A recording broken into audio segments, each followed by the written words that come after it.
Welcome to our channel TVK voice of people. இதுதான் நம்ம channel. உங்கள் எல்லாருக்குமே தெரிஞ்சிருக்கும். ஏற்கனவே இன்ட்ரடக்ஷனில் நம்மளோட சேனலை பற்றியும் நாங்கள் எதை பேச வரோம் அப்படின்றதையும் நீங்கள் புரிஞ்சிருப்பீங்க.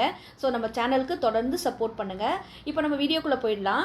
நம்ம பார்த்தீங்கன்னா இப்போது விசில் புரட்சி, ஒரு விரல் புரட்சி அப்படின்னு சொல்லிட்டு ரொம்ப சூப்பராக ஒரு என்ன சொல்கிறது, ஒரு அழகான ஒரு டிசைன் பண்ணி இதுதான் அரசியல், அரசியல்னா இப்படி தான் இருக்கணும்னு வாக்குறுதியோடு வந்திருக்கிறாரு.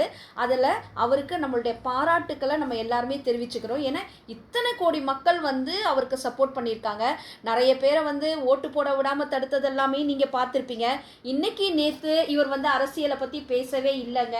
இவர் ரொம்ப நாளாகவே பேசிகிட்டு இருக்கார், ரொம்ப வருஷமாகவே பேசிகிட்டு இருக்கிறாரு.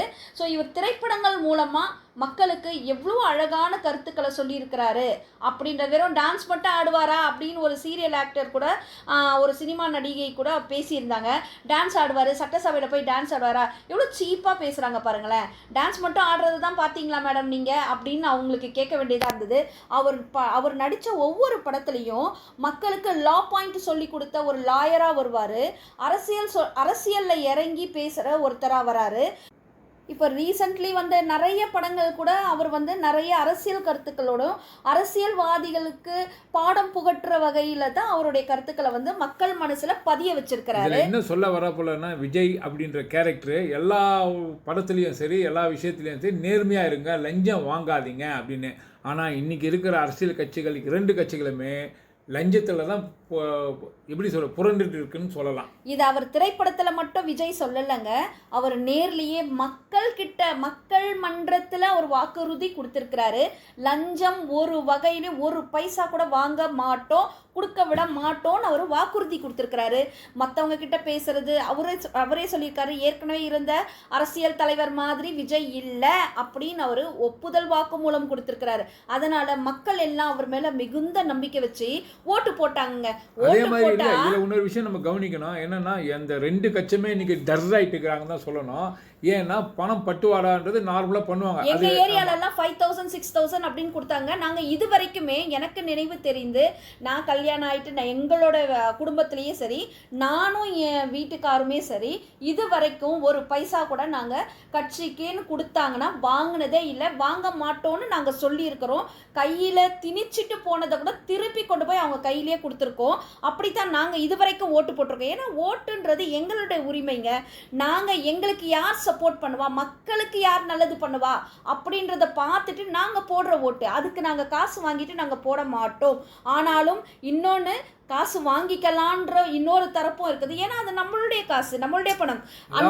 அந்த நேரத்தில் ஒரு 1000 ரூபாவோ, ஒரு 500 ரூபாவோ, 100 ரூபா, 200 அப்படி கொடுத்துட்டு, ஆனால் அந்த 5 வருஷமாக அவங்க வாங்குவாங்க பாருங்க. அது வட்ட செயலாளராக இருக்கட்டும், பெரிய மந்திரியாக இருக்கட்டும், யார் வேணா இருக்கட்டும், அவங்க அவ்வளோ பணத்தை வச்சுட்டு அவங்களே வாழ்ந்துட்டு இருக்கிறாங்க. அந்த மக்களுக்கு கொடுக்கணும், மக்களுக்கு என்ன வசதிகளை செஞ்சு தரணுன்றது இல்லவே இல்லை.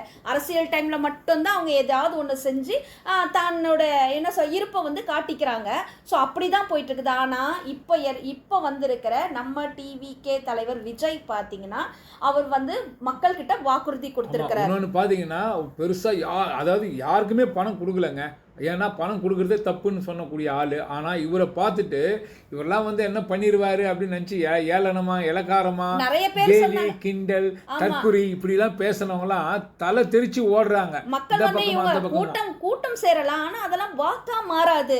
இப்படின்னு ஒரு கூட்டம் பண்ணுச்சு. இன்னொரு கூட்டம் இது கூத்தாடி அப்படின்னாங்க. யார் தான் கூத்தாடியா இருந்தவங்கெல்லாம் திரையுலகத்தில் இருந்து வெளியில முதலமைச்சராக ஆனவங்கள அவங்க பார்த்துட்டு ஒருத்தரை கேவலமா, அற்பமா, எப்படி வேணாலும் அவங்கள அசிங்கப்படுத்திடலாம் அப்படின்னு பேசுறவங்கள அவங்களுடைய வாயை அடைக்கும் விதமா இன்னைக்கு விஜய் அரசியல்ல வேரூன்றி காலூன்றி நல்லா மக்கள் என்ன சொல்றது, மக்களுடைய பலத்தினால அவர் நிக்கிறாருன்றது தான் பெரிய உண்மை. எல்லாருடைய எதிர்பார்ப்பும் பாத்தீங்கன்னா மே 4ஆம் தேதி. ஏன்னா மக்கள் தீர்ப்பே மகேசன் தீர்ப்புன்னு சொல்லுவாங்க. அதாவது இந்த இரு பிரதான எதிர்க்கட்சிகளும் வந்து பயந்து நடுங்கி ஒடுங்கி போயிருக்கிறாங்க.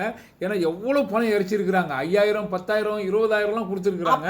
அப்ப பணம் கொடுத்தது மட்டும் இந்த எதிர்க்கட்சிகள் பணம் கொடுத்து, இப்ப பாருங்க ஆளுங்கட்சி எல்லா கட்சியுமே சரி, இவ்வளோ நாள் ஆண்ட கட்சிகள்லாம் பணம் கொடுத்துருக்குறாங்க. அப்போ மட்டும் இல்லைங்க, இப்போவும் அந்த பூத் இருக்கு இல்லையா, ஓட்டு போட்டுட்டு அந்த எந்திரங்கள் இருக்கிற இடத்துலையே நிறைய பேரை வந்து இவங்களுடைய கையாட்களாக கைப்பிள்ளைகளாக செயல்படுத்தி ஓட்டு இதுவை பிரித்து நிறைய டைமிங்லாம் மாறி இருக்குதுன்றத நிறைய நம்ம வந்து யூடியூப்லேயே பார்க்குறோம். இது எவ்வளோ பெரிய அநியாயம். அப்புறம் எதுக்கு நமக்குன்னு ஒரு வாக்குரிமை கொடுத்து நாம போய் ஒரு ஓட்டையும் போட்டு இதுக்காக நம்ம மக்கள் பணத்தையும் ஒரு எலெக்ஷனுக்கும் செலவு பண்ணி இவங்க இது மாதிரிலாம் போடுறதுக்கு நாங்களே தான் போட்டுக்க வேண்டியது தானே அப்படின்ற மாதிரி இருக்கு.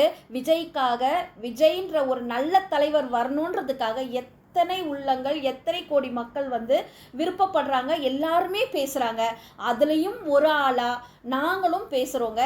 எங்களுடைய பேச்சு உங்களுக்கு பிடிச்சிருந்ததுன்னா தொடர்ந்து எங்கள் வீடியோவை பாருங்கள், லைக் பண்ணுங்கள், ஷேர் பண்ணுங்கள், சப்ஸ்கிரைப் பண்ணுங்கள். தேங்க்யூ. தேங்க்யூ.